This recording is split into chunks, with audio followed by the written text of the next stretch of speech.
Good morning students, कैसे हैं आप सभी। मैं रोहित सर आज आपके सामने मल्टीपल चॉइस क्वेश्चन लेकर आया हूं और ये जो चैप्टर है आवर एनवायरनमेंट उससे बिलोंग करता है। सारे कम्पिटिटिव एग्जाम में क्या हैं आपके काम आएंगे।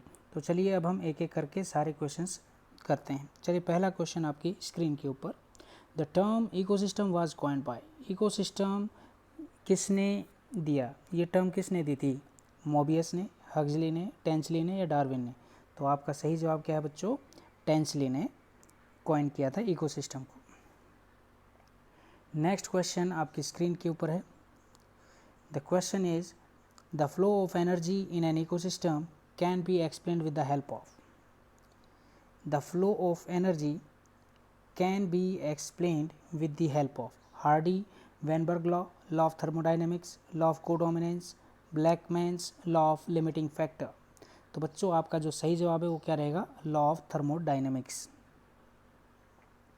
क्वेश्चन नंबर 3 आपकी स्क्रीन के ऊपर है बच्चों। Which of the following is an abiotic component of an ecosystem. आपको ये बताना है कि इनमें से कौन सा एबायोटिक कंपोनेंट है। Bacteria, plants, fungi, humus. और आपका सही जवाब क्या है बच्चों? Humus is an abiotic component. Question number 4 which of the following belongs to the category of primary consumers. इनमें से कौन सी कैटेगरी आपको प्राइमरी कंज्यूमर से बिलोंग करती है? Eagle, snake, grasshopper cattle, snake and frog, water beetles and fish. तो आपका सही जवाब क्या होगा यहाँ पर? Grasshopper and cattle. Question number 5 the depletion of ozone shield is due to. Ozone layer लगातार डिप्लीट होती जा रही, किसके कारण हो रहा है ये? क्लोरोफ्लोरोकार्बन के कारण, ऑक्साइड ऑफ नाइट्रोजन के कारण, मीथेन के कारण या सभी के कारण? तो आपका सही जवाब क्या होगा? All of these. Question number 6 result of ozone hole is. Ozone hole के बाद क्या होगा? ग्रीन हाउस इफेक्ट होगा, ग्लोबल वार्मिंग होगी, एसिड रेन होगा या यूवी रेडिएशंस बढ़ जाएंगी? तो आपका सही जवाब क्या होगा कि increased UV radiations. Question number 7 आप देख पा रहे होंगे स्क्रीन पर। Aerobic burning of organic solid waste at high temperature is called. Aerobic burning of organic solid waste at high temperature is called. हम उसको क्या कहेंगे? इंसिनरेशन, पायरोलिसिस, कंपोस्टिंग या लैंडफिलिंग? तो आपका सही जवाब क्या होगा बच्चों? इंसिनरेशन। क्वेश्चन नंबर 8 आपकी स्क्रीन पर है बच्चों। Food web helps in providing alternative pathways of food availability, checking of over population, ecosystem stability या ऑल ऑफ दीज? तो फूड वेब हमें क्या क्या प्रोवाइड करता है? ये सारी चीज़ें प्रोवाइड करेगा, तो हमारा आंसर क्या हो जाएगा? All of these. Question number 9 आपकी स्क्रीन पर है बच्चों। As it travels along the food chain the concentration of DDT। अगर हम फूड चेन को देखें तो कंसनट्रेशन ऑफ DDT क्या होगा? इनक्री बढ़ेगा, कांस्टेंट रहेगा, डिक्रीज होगा या फ्लक्चुएट करेगा रैंडमली? तो आपका सही जवाब क्या होगा बच्चों? इंक्रीज होगा। क्वेश्चन नंबर 10 आपकी स्क्रीन पर है बच्चों। On an average energy transfer from one trophic level to next trophic level is. कि भाई एवरेज जो एनर्जी ट्रांसफ़र हो रही है एक ट्रॉपिक लेवल से दूसरे ट्रॉपिक लेवल के अंदर, वो कितना परसेंट हो रही है? 5%, 10%, 15% या 20%? आपका सही जवाब क्या है बच्चों? 10%। Question number 11 shorter food chains provide. छोटी फूड चेन क्या प्रोवाइड करती है? More energy, less energy, same energy या एनी ऑफ दीज? तो सही जवाब क्या है यहाँ पर बच्चों? More energy. जितनी छोटी फूड चेन होगी उतनी ही ज़्यादा एनर्जी आपको मिलेगी। Question number 12 on your screen. In A grazing food chain primary consumer represent. अगर हम ग्रेजिंग फूड चेन को अगर देखें तो प्राइमरी कंज्यूमर कौन से लेवल को रिप्रेजेंट करेंगे? T1, T2, T3 या T4? तो T2 लेवल को क्या करेंगे बच्चों? रिप्रेजेंट करेंगे। Question number 13 which of the following is the most stable ecosystem? Pond ecosystem, forest ecosystem, desert ecosystem और ओशियन इकोसिस्टम? तो आपका सही जवाब क्या होगा बच्चों? Ocean ecosystem. क्वेश्चन नंबर 14 आपकी स्क्रीन पर है बच्चों। Biodegradable waste can be employed to produce. Biodegradable waste से हमें क्या क्या मिल सकता है? मैन्योर प्राप्त कर सकते हैं, बायोगैस भी प्राप्त कर सकते हैं। आंसर दिया हुआ है both of the, C option, ये आपका बिल्कुल करेक्ट जवाब है। Question number 15, name the gas which plays major role in the global warming. उस गैस का नाम बताना है जो सबसे ज़्यादा अपना योगदान देता है ग्लोबल वार्मिंग में। उस गैस का नाम क्या है? Carbon monoxide, hydrogen sulphide, carbon dioxide या सल्फर डाइऑक्साइड? तो सही जवाब क्या है बच्चों? Carbon dioxide. क्वेश्चन नंबर 16 आपकी स्क्रीन पर है, which of the following does not help in protecting our environment. इनमें से कौन सा हमारे इन्वायरमेंट को प्रोटेक्ट करने के लिए नहीं है? Crop rotation, treatment of sewage, deforestation या जुडिशियस यूज ऑफ फर्टिलाइजर्स। तो आपका सही जवाब है यहाँ पर बच्चों डिफॉरेस्टेशन। क्वेश्चन नंबर 17 आपकी स्क्रीन के ऊपर है बच्चों, which of the following is a method of a waste disposal. कौन सा मेथड है वेस्ट डिस्पोजल का? लैंडफिल्स, पायरोलिसिस, इंसिनरेशन या ऑल ऑफ दी। तो आपका सही जवाब क्या रहेगा? All of the. सारे के सारे क्या हैं? ये वेस्ट डिस्पोजल मेथड्स हैं। क्वेश्चन नंबर 18 आपकी स्क्रीन पर है बच्चों, a food chain always starts with respiration, nitrogen fixation, photosynthesis या डीके। तो सही जवाब क्या है? फोटोसिंथेसिस। फूड चेन हमेशा कहाँ से स्टार्ट होती है? Photosynthesis process. Question number 19, in a food chain generally maximum number are those of. Food chain के अंदर सबसे ज़्यादा नंबर किसके अंदर मिलेंगे आपको? मतलब ऑर्गेनिज्म के सबसे ज़्यादा संख्या किस में मिलेगी? प्रोड्यूसर में, प्राइमरी कंज्यूमर, सेकेंडरी कंज्यूमर या टर्सरी कंज्यूमर। तो आपका सही जवाब क्या होगा बच्चों? प्रोड्यूसर्स में। नेचर क्लीनर्स को हम क्या कहते हैं? प्रोड्यूसर, कंज्यूमर, डिकम्पोजर या कार्निवोर्स। नेचर क्लीनर को हम कहते हैं बच्चों डिकम्पोजर्स। नेक्स्ट क्वेश्चन है आपकी स्क्रीन के ऊपर, eutrophication is a water purification technique, a process in the carbon cycle, the result of accumulation of plant nutrients in water bodies and improved water quality status of lakes. तो आपका सही जवाब क्या होगा?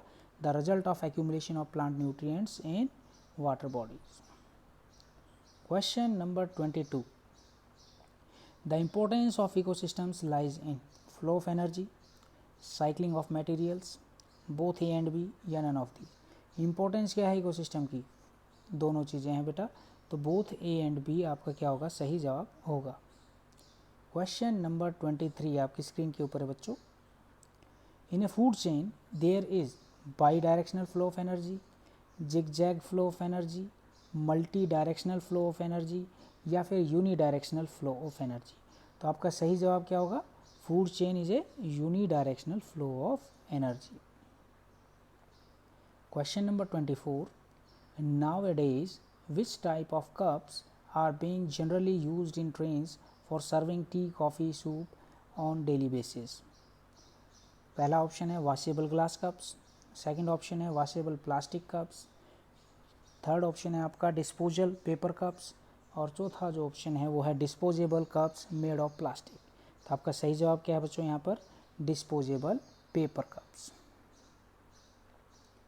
क्वेश्चन नंबर 25 आपकी screen पर है बच्चों, accumulation of non biodegradable pesticides in the food chain in increasing amount at each higher trophic level is known as eutrophication, pollution, biomagnification, accumulation. क्वेश्चन में क्या पूछा गया है कि जो नॉन बायोडिग्रेडेबल जो पेस्टिसाइड है वो फूड चेन में क्या हो रहा है? इंक्रीजिंग अमाउंट में हर ट्रॉपिक लेवल में बढ़ता जा रहा है। तो उस प्रोसेस को हम क्या कहेंगे?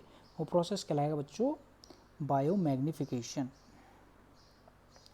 नेक्स्ट है क्वेश्चन नंबर 26 आपकी स्क्रीन के ऊपर है, organism which synthesize carbohydrate from inorganic compound using radiant energy are called. Decomposer, producer, herbivores, carnivore. Photosynthesis process आपने पढ़ा है तो आप समझ जाएंगे प्रोड्यूसर्स आपका क्या होगा? जवाब होगा। प्रोड्यूसर में सारे प्लांट्स आ जाते हैं बच्चों। Question number 27, disposable plastic plates should not be used because. Disposable जो प्लास्टिक प्लेट्स हैं उनका उपयोग नहीं किया जाता क्योंकि they are made of light weight materials, they are made of toxic materials, they are made of biodegradable materials या फिर they are made of non biodegradable materials. तो आपका सही जवाब क्या होगा इसके अंदर? They are made up of non biodegradable materials, क्योंकि प्लास्टिक हो गया ना, तो प्लास्टिक तो नॉन बायोडिग्रेड में आता है। क्वेश्चन नंबर 28 है बच्चों आपकी स्क्रीन के ऊपर है, cheap and environmentally clean fuel from the following is. आपको ये बताना है चीप सस्ता और इन्वायरमेंटली क्लीन फ्यूल कौन सा इनमें से, पेट्रोल, केरोसिन, डीजल या लिक्विफाइड पेट्रोलियम गैस। तो आपका सही जवाब क्या होगा, liquefied petroleum gas is a cheap and environmental clean fuel. Question number 29 आपकी स्क्रीन पर है बच्चों। If there was no carbon dioxide in the atmosphere the earth's temperature would be. अगर मान लीजिए हमारे एटमॉस्फेयर में कार्बन डाइऑक्साइड नहीं होगा तो अर्थ के टेम्परेचर के ऊपर क्या प्रभाव पड़ेगा। Less than the present temperature, same as the present temperature, higher than the present temperature या dependent on oxygen content of air. तो मैं आपको बता दूं, अगर हमारे एटमॉस्फेयर में कार्बन डाइऑक्साइड की संख्या अगर कम हो जाती है तो क्या होगा, जो प्रेजेंट जो टेम्परेचर है वो कम हो जाएगा। तो यहाँ पे आपका जवाब क्या होगा बच्चों, less than the present temperature. Question number 30 आपकी स्क्रीन पे है बच्चों। The pyramid of energy in pond ecosystem is upright, inverted, spindle shape या इधर ए और बी। तो पिरामिड है of energy in pond ecosystem वो कैसे रहता है, अपराइट। लेवल 2 है, थोड़ा सा क्वेश्चन अब हार्ड मिलेंगे आपको। Which of the following is not an example of grazing food chain. इनमें से कौन सा ग्रेजिंग फूड चेन से बिलोंग नहीं करता है। Seed, rodents, fox, tiger, green plants, deer, tiger, grass, grasshopper, lizard, hawk, sad leaves, detritus, shrimps, small fish. Fish की अगर हम बात करें तो ये ग्रेजिंग फूड चेन में नहीं आते। तो डी ऑप्शन आपका क्या रहेगा बच्चों, करेक्ट रहेगा। Question number 32। How many molecules can be destroyed by one chlorine fragment before other chemical processes remove the chlorine from the atmosphere. तो ये लगभग होता है बच्चों 1 लाख या 1000, 100 या 10। तो आपका सही जवाब क्या होगा, 1 लाख। 33 क्वेश्चन आपकी स्क्रीन पर है बच्चों। Of the total amount of energy that passes from one trophic level to another in a food chain about 10% is transpired, burned in respiration, stored in body tissues या लॉस्ट एज हीट्स। तो बच्चों आपका सही जवाब क्या होगा, stored in body tissues. Question number 34 आपकी screen पर है बच्चों। In the given food chain suppose the amount of energy at 4th trophic level is 5 kilo joule, what will be the energy available at the producer level. मान लीजिए कि भाई आपके जो 4th है कौन सा हो गया, ये 1, ये 2, 3 और ये क्या है बच्चों 4 ट्रॉपिक लेवल में क्या आ गया, स्नेक, और ये क्या है 5 किलो जूल। तो आपसे पूछा है कि जो प्रोड्यूसर हैं इसमें कितनी अमाउंट ऑफ एनर्जी होगी। तो बच्चों 10% नियम के आधार पर अगर हम देखें तो अगर मान लीजिए हम क्या लेते हैं 5000 किलो जूल लेंगे तो 10% जाएगी तो ग्रास ऊपर में 500, ग्रास ऊपर से फ्रॉग में एनर्जी जाएगी तो कितनी 50 किलो जूल, फ्रॉग से स्नेक में जाएगी तो 5 किलो जूल। तो आपका सही जवाब क्या होगा, 5000 kilo joule. Question number 35। In an ecosystem, the 10% of energy available for transfer from one tropic level to the next is in the form of heat energy, light energy, chemical energy या mechanical energy। तो आपका सही जवाब क्या होगा बच्चों, chemical energy की form में क्या होता है, एक ट्रॉपिक लेवल से दूसरे ट्रॉपिक लेवल के अंदर एनर्जी ट्रांसफॉर्म होती है। Question number 36।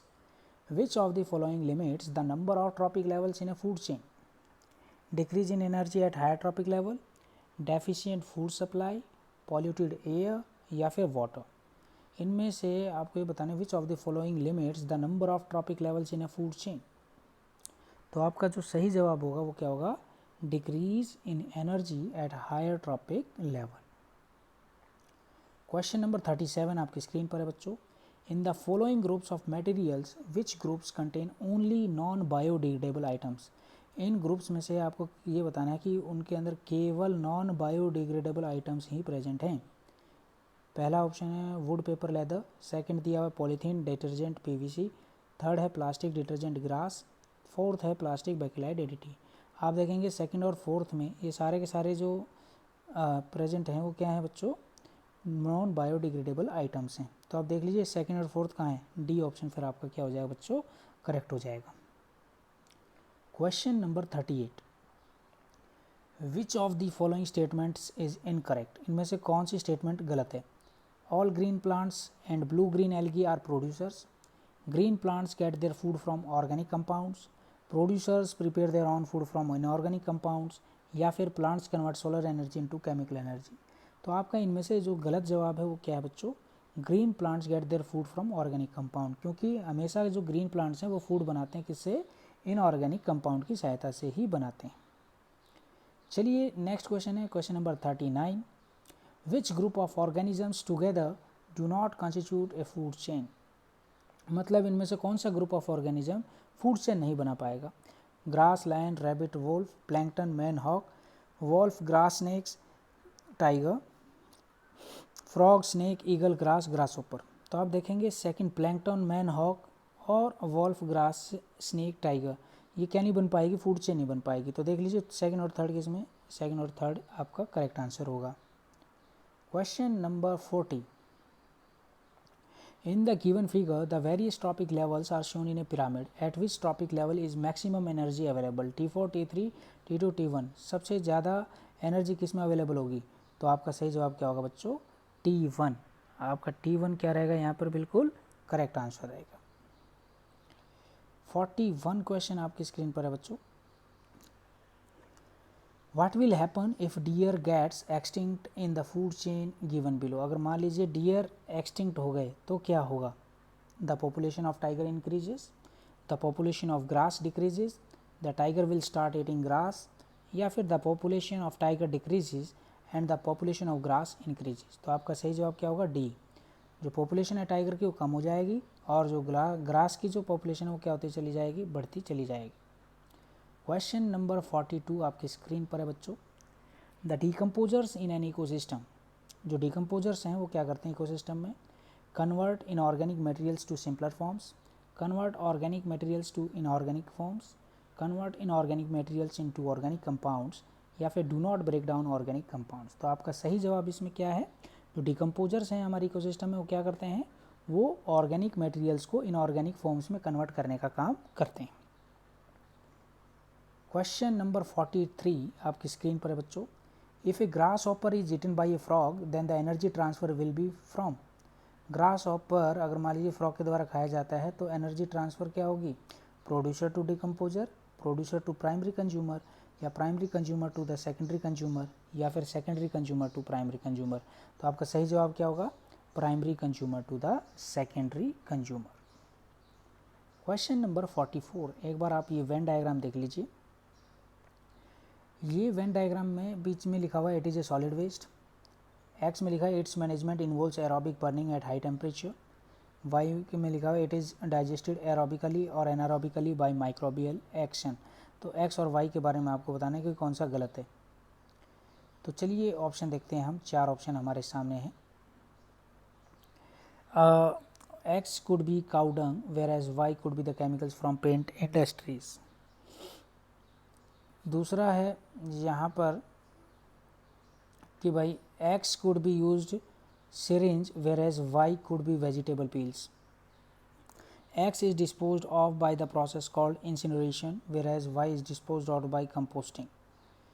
X is converted into acids and clinkers whereas y is converted into humus. तो भाई आप इस वेन डायग्राम के अकॉर्डिंग देखेंगे तो आपका जो सही जवाब होगा वो क्या है बच्चों, आपका जो ए ऑप्शन है वो बिल्कुल करेक्ट है। मतलब x could be cow dung whereas y could be chemicals from paint industries। अब बढ़ते हैं हम नेक्स्ट क्वेश्चन की तरफ। क्वेश्चन नंबर 45 आपकी स्क्रीन के ऊपर है बच्चों। In natural ecosystem decomposers include. Natural ecosystem के अंदर डिकम्पोजर किस में आते हैं, all microscopic animals, only bacteria and fungi, या केवल बैक्टीरिया, या फिर बोथ ए एंड बी। तो आपका यहाँ पे जो बिल्कुल सही जवाब है वो क्या है बच्चों, जो नेचुरल इकोसिस्टम है वो डिकम्पोजर्स केवल बैक्टीरिया और फंगी ही होते हैं। क्वेश्चन नंबर 46 आपकी स्क्रीन पर है। When a big fish eats a small fish which eats water fleas supported by phytoplanktons, the water fleas are. देखिए जो बड़ी फिश है वो क्या करती है, स्मॉल फिश को खाती है, जो कि वाटर फ्लीज को खाते हैं और जो सपोर्ट करते हैं फाइटोप्लैंक्टन्स। तो वाटर फ्लीज क्या है, प्राइमरी कंज्यूमर है, सेकेंडरी कंज्यूमर है, top consumer in this food chain, या प्रोड्यूसर्स हैं। तो वाटर फ्लीज की जब हम बात करते हैं तो आपका यहाँ पर जो करेक्ट जवाब होगा वो क्या होगा, प्राइमरी कंज्यूमर। ठीक है, वाटर फ्लीज क्या कर रहे हैं, फाइटोप्लैंक्टन्स को खा रहे हैं ना, और फाइटोप्लैंक्टन्स को खा रहे हैं तो वाटर फ्लीज किसका शिकार बन रही है, स्मॉल फिश का, और स्मॉल फिश किसका बन रही है, बिग फिश का। तो प्राइमरी कंज्यूमर कहलाएंगे बच्चों। 47 The following groups of organisms represent different trophic levels in grassland ecosystem. Which out of these four has the greatest biomass? ठीक है, आपको ये बताना है कि ज़्यादातर हम देखते हैं कि ऑर्गेनिजम्स को रिप्रेजेंट करते हैं डिफरेंट ट्रॉपिक लेवल के अंदर ग्रासलैंड इकोसिस्टम में, तो सबसे ज़्यादा मास किसका होगा? हर्बीवोर्स का, ऑटोट्रॉप्स का, कार्निवोर्स का या डिकम्पोजर्स का? तो आपका जो सही जवाब है वो क्या है? ऑटोट्रॉप्स का होगा। ऑटोट्रॉप्स क्या होते हैं? जो अपना भोजन स्वयं बनाते हैं, प्लांट्स आ जाते हैं प्रोड्यूसर्स, तो उनका सबसे ज़्यादा रहेगा। नेक्स्ट है बच्चों, Montreal protocol is related to persistent organic farming, global warming and climate change, substances that deplete ozone layer, biosafety of genetically modified organism। तो मॉन्ट्रियल जो प्रोटोकॉल है वो रिलेट किससे करता है? वो रिलेट करता है substances that depletes ozone layers।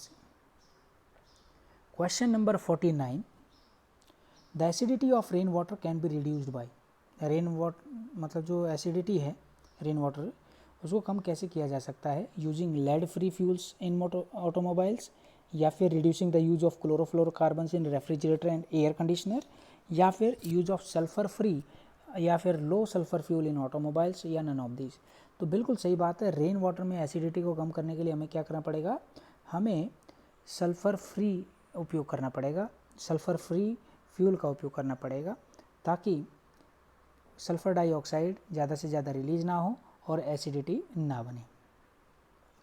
Last question है बच्चों आज का, carbon dioxide fertilisation effect is. Carbon dioxide fertilisation effect is fusion of male gamete with female gamete in presence of carbon dioxide, या absence of carbon dioxide increase the possibility of fertilisation, या increase in photosynthesis as concentration of CO2 increases. जब carbon dioxide fertilisation की अगर हम बात करें तो क्या होगा? ये हम कहेंगे increase in photosynthesis as concentration of carbon dioxide increase. तो बच्चों ये 50 क्वेश्चंस थे, बहुत ही इंपॉर्टेंट क्वेश्चंस थे जो आपके काम आएंगे। होपफुली आपको सभी को समझ में आ गया होगा। आप मेरी इस वीडियो को कम से कम 2 या 3 बार देखें, और आपको अच्छी लगे तो मेरे चैनल को सब्सक्राइब करना ना भूलें, और ज़्यादा से ज़्यादा शेयर करने की कोशिश करें आपको अगर अच्छी लगती है तो। आपसे बच्चों फिर मुलाकात होगी। जय हिंद, जय भारत, नमस्कार।